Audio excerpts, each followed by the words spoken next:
Hi, everyone. I want to welcome you to this podcast episode. I'm very excited to be with you today. We developed this podcast series called The Peer Approach to Supporting Workplace Wellbeing. We've brought on many guests to speak about the Wellbeing Ambassador Program, including the standard and blended training models. Today, I have with me Mary Ellen Gornick, founder of the Workplace Options Consulting Group and Wellbeing Ambassador Program. Mary Ellen is an internationally recognized expert with nearly 30 years of experience in designing and delivering workplace effectiveness and employee benefits program.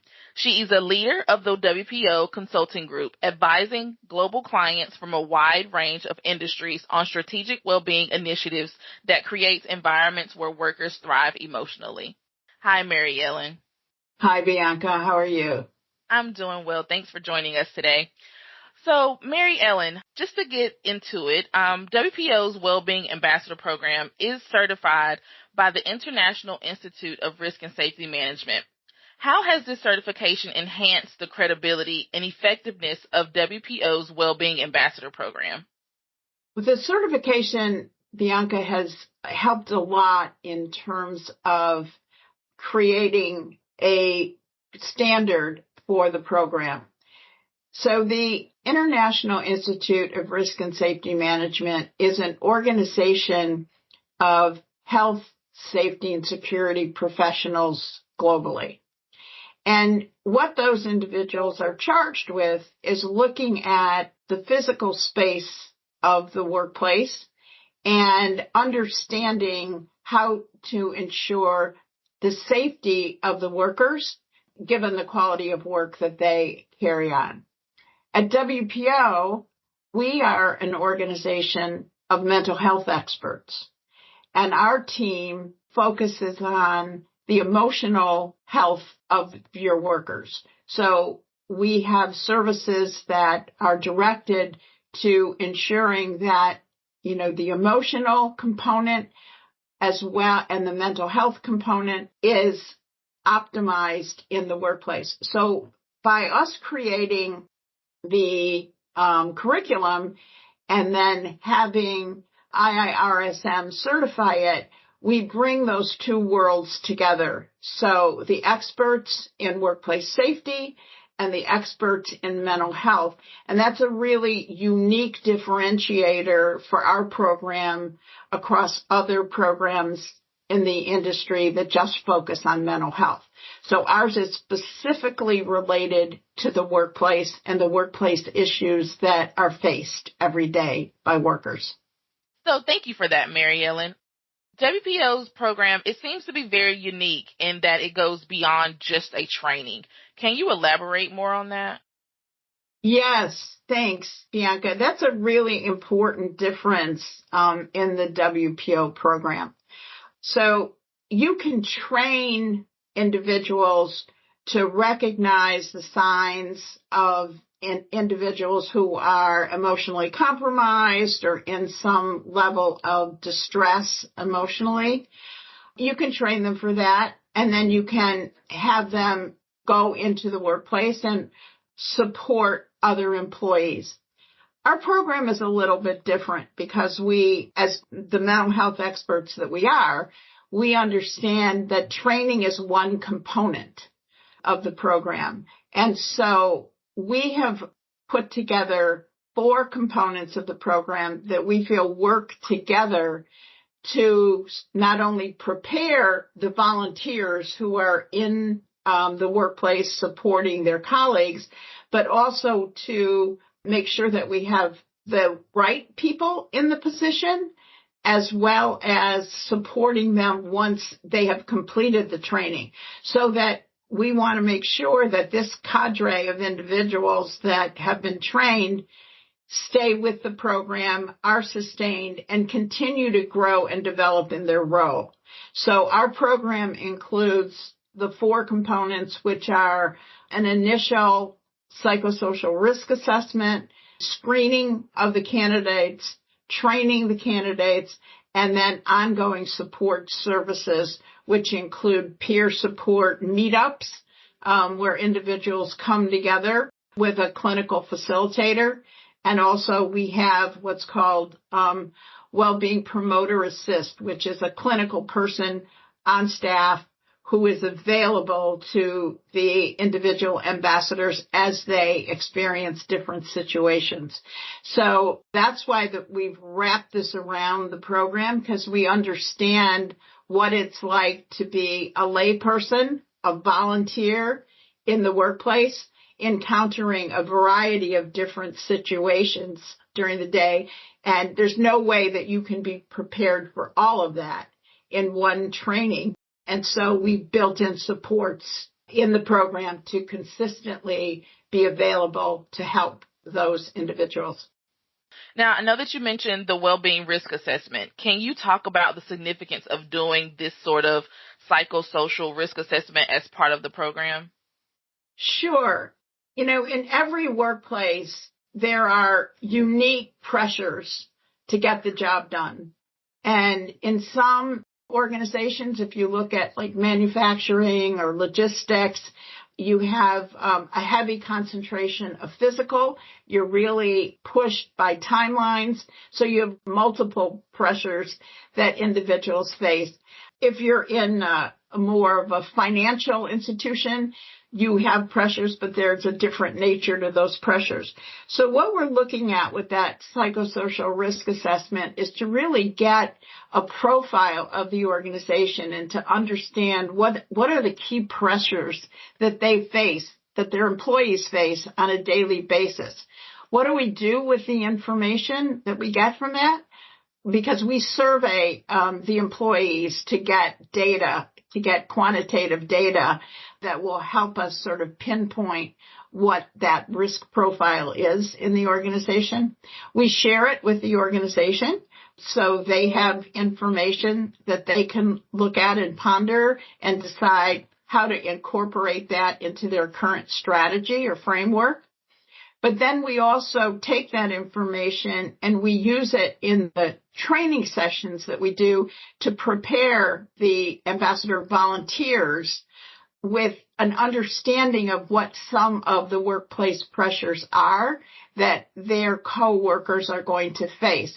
So they have that basic understanding.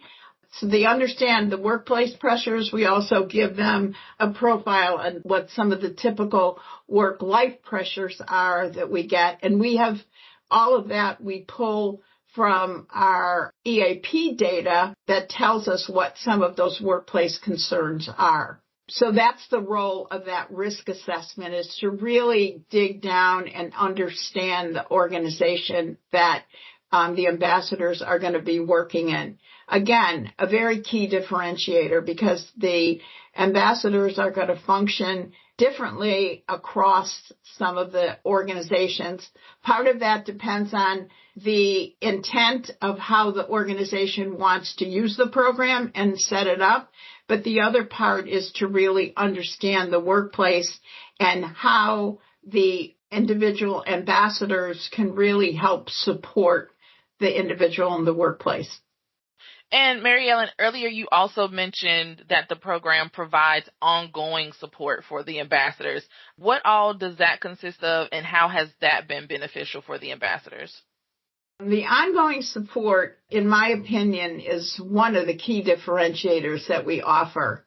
So it's not enough to just, in our opinion, it's not enough to just bring ambassadors together sort of like you would with a user group to talk about their issues. We make sure that they come together with a WPO experienced clinician who understands workplace issues and who can facilitate meetings with the ambassadors that come to, number one, really focus on maybe digging in a little bit deeper in a content area that they feel they need. So maybe that's a little bit more stress as it relates to, a little bit more focus on stress as it relates to the specific jobs or a business unit in the organization.